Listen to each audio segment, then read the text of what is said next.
Rebonjour tout le monde. Voilà, normalement je ne devais pas faire cette vidéo, mais c'est parce que je vous lis et je vois la réaction. Et merci d'ailleurs de réagir. Vous avez totalement le droit de dire Fabien, ce que tu racontes, c'est n'importe quoi, je ne suis pas d'accord avec toi. Ça ne me pose aucun problème. Tant que c'est fait dans le respect, vous avez le droit d'avoir vos croyances, vos convictions. Moi je vous dis juste, je suis électricien, je traite de sujets que je connais. À partir du moment où il y a un sujet que je ne connais pas, eh bien je me tais, je ne dis rien. Donc, c'est-à-dire que sur cette chaîne, il m'est déjà arrivé de faire des erreurs parce que voilà, je suis un être humain. Et comme tout être humain, eh bien, je ne suis pas parfait, donc je peux faire des erreurs, c'est vrai. Mais en général, je traite de sujets que je maîtrise et que je connais très bien. Voilà, j'ai parlé notamment des lignes souterraines, des câbles souterrains. Et j'ai dit qu'effectivement, qu'il n'y avait aucun danger, que même si Ores, ici en Belgique, Sibelga ou encore Reza en province de Liège, ou même Enedis chez vous en France, installe une ligne souterraine 20 000 volts, HTA, eh bien, ça ne pose absolument aucun problème parce que ces câbles sont faradisés. Exactement, et je vous avais d'ailleurs montré l'exemple avec le câble coaxial. En fait, c'est un gros câble coaxial, un câble à haute tension, tout simplement.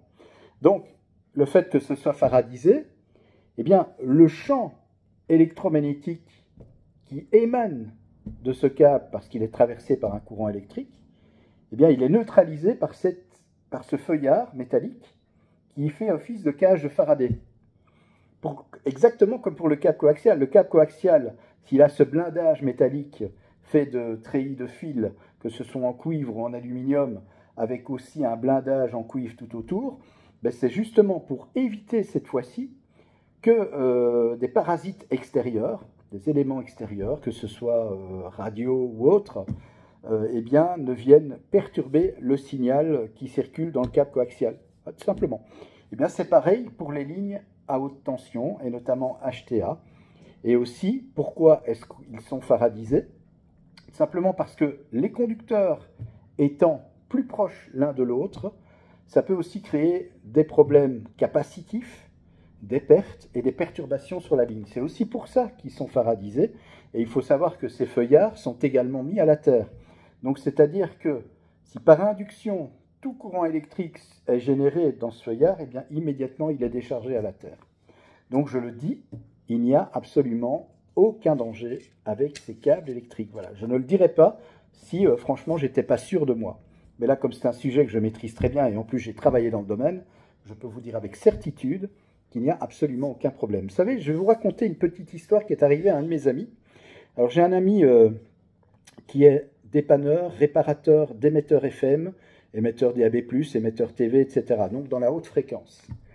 Et donc, lorsqu'il répare chez lui des émetteurs FM, par exemple, soit il a ce qu'on appelle une charge fictive, donc c'est-à-dire c'est une charge qui va simuler une antenne, mais il n'y aura pas de rayonnement puisque ce n'est pas vraiment une antenne.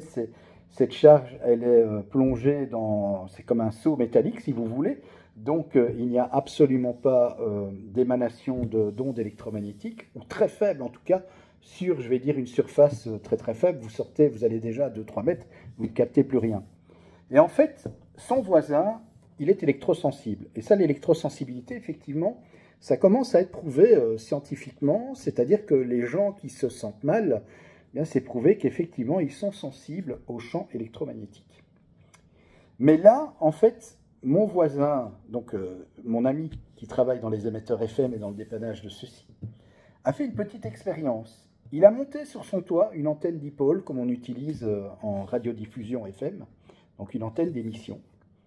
Il l'a branchée à rien en fait. Cette antenne, elle n'était absolument pas branchée à un émetteur ou un générateur qui aurait généré une source haute fréquence. Donc cette antenne ne rayonnait pas, rien du tout. C'était juste, voilà, une antenne qui était placée mais qui ne rayonnait absolument pas. Ben, figurez-vous que cet ami, du jour au lendemain où il a vu cette antenne, il est tombé malade, alors que l'antenne n'émettait pas. Donc vous voyez, il y a aussi l'aspect psychologique qui joue un rôle dans l'histoire.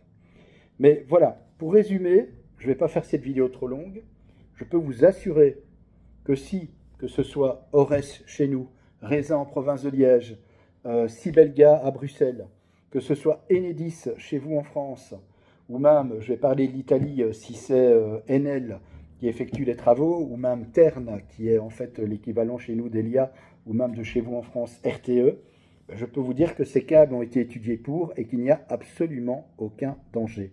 Dans ma vidéo, j'avais pris d'ailleurs comme exemple le four à micro-ondes. Le four à micro-ondes, c'est un exemple parfait puisque c'est une parfaite cage de Faraday et c'est bien compréhensible, il ne faut pas que les ondes s'en échappent. Donc en fait, quand vous fermez la porte de votre micro-ondes, eh bien les ondes sont confinées dans le four et ne s'échappent pas à l'extérieur. Autre expérience que vous pouvez faire, mais attention, le four à micro-ondes éteint, sinon vous risquez d'endommager votre appareil, vous prenez une enceinte Bluetooth que vous appairez avec par exemple votre téléphone portable, vous mettez une musique quelconque, et vous laissez votre téléphone par exemple ici sur la table, et vous allez mettre cette enceinte Bluetooth dans le micro-ondes. La porte ouverte, l'enceinte effectivement fonctionne, vous entendez la musique, vous fermez simplement la porte de votre micro-ondes. Attention, ne le mettez pas en route, sinon votre enceinte c'est fini. Eh bien, ce que vous allez constater, c'est que l'enceinte immédiatement va s'interrompre. Il n'y aura plus de son, puisque tout simplement, elle n'a plus le signal donc Bluetooth qui vient de votre GSM. Donc les ondes sont bloquées par le fait que votre four à micro-ondes est une parfaite cage de Faraday. Eh bien, c'est exactement pareil pour les lignes haute tension. Le câble en question est une parfaite cage de Faraday, et donc il n'y a absolument pas émanation de champs électromagnétiques à l'extérieur, vous ne risquez absolument rien. Voilà, c'est très très important, je tiens quand même à clarifier ça ici dans cette vidéo, parce que sinon on commence à dire tout et n'importe quoi. Alors je peux comprendre que ça inquiète les gens quand Ores par exemple ici vient placer une ligne HTA, ce qui est le cas d'ailleurs dans ma rue, hein. Dans ma rue il y en a 2 qui passent. On n'a absolument aucun problème, aucun souci. J'ai un ami qui est déjà venu faire des mesures de champ à l'époque, je vous parle de ça, ça fait pratiquement 20 ans. Il n'y a jamais eu de problème. Jamais. Tout est normal. Et c'est bien logique puisque ces câbles sont parfaitement blindés et font office de cage de Faraday parfaite. Voilà, donc je tiens à vous rassurer vraiment de ce côté-là. Et honnêtement, je ne vous raconterai pas n'importe quoi. C'est un sujet que je maîtrise parfaitement bien. Voilà. Eh bien, moi, sur ce, je vais vous laisser. Je vous souhaite un bon week-end. Prochaine vidéo, comme je l'ai dit et comme j'ai mentionné dans la vidéo avant où je vous parlais de la pile et du fait qu'elle se décharge et que sa résistance interne augmente quand elle s'use, eh bien, le prochain sujet traitera justement du réseau triphasé 3x230 volts. Comment le courant fait pour retourner vers le générateur, c'est-à-dire vers le transformateur, alors qu'il n'y a pas de fil neutre. On verra ça ensemble.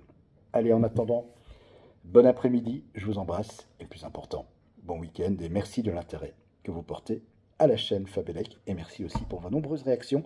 Même si on n'est pas tout le temps d'accord, c'est toujours un plaisir de vous lire.